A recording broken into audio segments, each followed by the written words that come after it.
इधर देखो, पौधे का जनन अंग कौन सा है? तो पौधे का जो जनन अंग होता है वो क्या होता है? फूल होता है। ठीक है, फूल का मुख्य कार्य प्रजनन के सहायक से फल का निर्माण करना। फूल का कार्य क्या होता है? प्रजनन की सहायता से क्या करना? फल का निर्माण करता है। फल होता है तो उससे पहले क्या खिलता है? फूल ही खिलता है ना। तो फूल क्या है? पौधा का मतलब जनन जो भाग होता है वो होता है फूल। ठीक है, और फूल का जो मेन कार्य होता है वो क्या होता है? फूल से प्रजनन करके सहायता करके क्या करना? फल का निर्माण करना। ठीक है, फूल के कितने भाग होते हैं? 4 भाग होते हैं। कितने भाग होते हैं? 4 भाग होते हैं। बाहा, दलपुंज, एक दलपुंज और पुमांग और ज्यांग। कितने भाग होते हैं? 4 भाग होते हैं। ये रहा आपका फूल का भाग। ठीक है, अब देखो बाहा दलपुंज। बाहा दलपुंज क्या है? पुष्प जब कली अवस्था में रहता है तब इसे बाहर से कवर करके रखता है। फूल जब खिलता है उससे पहले वो क्या होता है? कली में रहता है ना। और कली अवस्था में जब रहता है तो क्या होता है? उसको बाहर से कवर करके रखता है। छोटे छोटे पत्ता जैसा दिखाई देता है ना, कवर करके रखता है फूल को। उस फूल को क्या कहते हैं? बहा दलपुंज कहते हैं। क्या कहते हैं? बहा दलपुंज कहते हैं। ठीक है, फिर आगे दलपुंज। यह फूल के पत्तियां होता है। दलपुंज क्या होता है? फूल के पत्तियां होता है। ठीक है, इसका रंग अलग अलग होता है और उसका रंग क्या होता है? अलग अलग होता है। ठीक है, यह भंवरों को आकर्षित करता है। वो जो होता है क्या दलपुंज, वो क्या करता है? भंवरों को आकर्षित करता है, क्योंकि रंग बिरंगी होता है। रंग बिरंगी होने के कारण क्या होता है? जो बड़ा भंवरा होता है, छोटे छोटे भंवरा, वो क्या होता है? फूल की ओर आकर्षित होता है। ठीक है, दिन में खिलने वाले फूल रंग बिरंगी होता है। दिन में जो फूल खिलता है वो कैसा होता है? रंग बिरंगी होता है। क्यों होता है? क्योंकि उसमें सूरज के किरण पड़ता है ना। और सूरज के किरण से जो किरण निकलता है वो 7 रंगों में विभक्त होता है ना। तो क्या होता है? जो दिन में फूल खिलता है वो कैसा होता है? रंग बिरंगी होता है। उसका जो सुगंध होता है वो थोड़ा कम होता है। क्या होता है? सुगंध जो होता है कम होता है, और उसमें सुगंध कम होता है। रात में खिलने वाले फूल सफेद होता है। रात में खिलता है, उसमें कोई रोशनी नहीं पड़ता है, सूर्य का प्रकाश नहीं पड़ता, जिसके कारण वो क्या होता है? सफेद होता है। उसका जो सुगंध होता है वो क्या होता है? बहुत ही ज्यादा होता है। ठीक है, समझ में आ गया कि बड़ा दलपुंज क्या? बड़ा दलपुंज जो फूल कली में रहता है उसको घेरे रखता है, उसे क्या कहते हैं?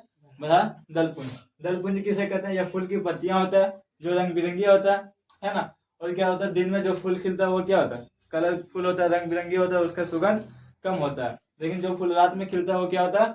सफेद होता है। उसका जो सुगंध होता है वो क्या है? ज्यादा होता है। तो देख लेना कि कौन सा फूल रात में खिल रहा है। जो फूल रात में खिल रहा है उसका देखना सुगंध अच्छा होगा और वो क्या होगा? सफेद होगा। फिर आ गया क्या? पुमंग। क्या आ गया? पुमंग। ठीक है, या पमंग, यह नर भाग है। पमंग क्या है? यह नर भाग है। पुन केसर, जिसको क्या कहते हैं? पराग कोष तंतु कहते हैं। क्या कहते हैं? पराग कोष तंतु। और ज्यांग, ज्यांग क्या है? यह मादा भाग है, जिसे स्त्री केसर कहते हैं। यह वर्तिक्रांग या वर्तिका या अंडाशय कहते हैं। ठीक है, इसमें होता है। तो ये चार समझ में आ गया कि बहा दलपुंज क्या है? जो कली को घेरे रखता है, बाहर से घेर के रखते हैं, उसे बहा कहते हैं। दलपुंज क्या है? ये जो फूल की पत्तियां होते हैं उसे दलपुंज कहते हैं, है ना। इसका जो कलर होता है वो रंग बिरंगा होता है। जो दिन में उगता है वो क्या होता है? जो फूल दिन में उगता है वो कलरफुल होता है। ठीक है, मतलब रंग बिरंगा होता है। उसका सुगंध क्या होता है?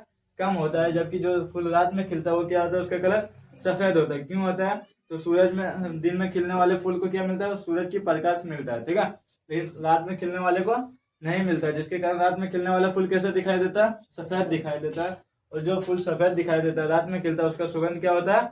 अधिक होता है। ठीक है, जबकि दिन में खिलने वाला फूल कैसा होता है? रंग बिरंगा होता है, लेकिन उसका सुगंध क्या होता है? थोड़ा कम होता है। ये पुमांग जो है वो क्या? पुरुष केसर है। ठीक है, मेल। ये देखो पुमांग नर भाग है।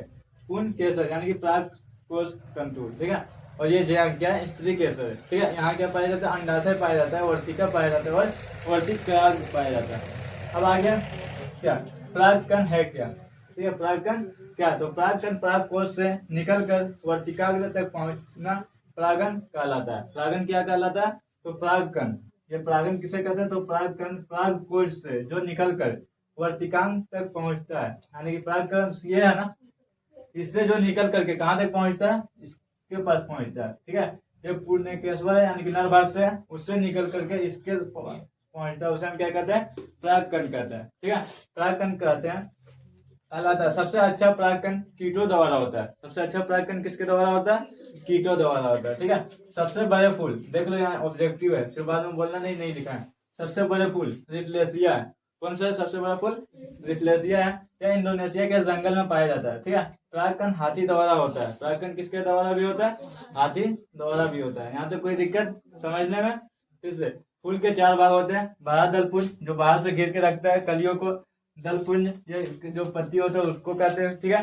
ये रंग बिरंगा होता है और सफेद होता है। रंग बिरंगा दिन में होता है और रात में खिलने वाला सफेद होता है। जो दिन में खिलता है उसका सुगंध थोड़ा कम है और रात में जो खिलता है उसका सुगंध अधिक मात्रा में है। पुमंताज ये पुरुष है, ठीक है। और जियांग ये स्त्री केसर है। इससे जो निकल करके मतलब पुरुष से जो निकल करके जियांग स्त्री केसर में जाता है उसे क्या कहते हैं, परागन कहते हैं। क्या कहते हैं, परागन कहते हैं। और सबसे अच्छा परागन किसमें होता है, तो कीटों द्वारा होता है। किसमें होता है, कीटों द्वारा होता है, ठीक है। सबसे बड़ा फूल कौन सा है, रिफ्लेसिया है और ये इंडोनेशिया के जंगलों में पाया जाता है। कोई दिक्कत?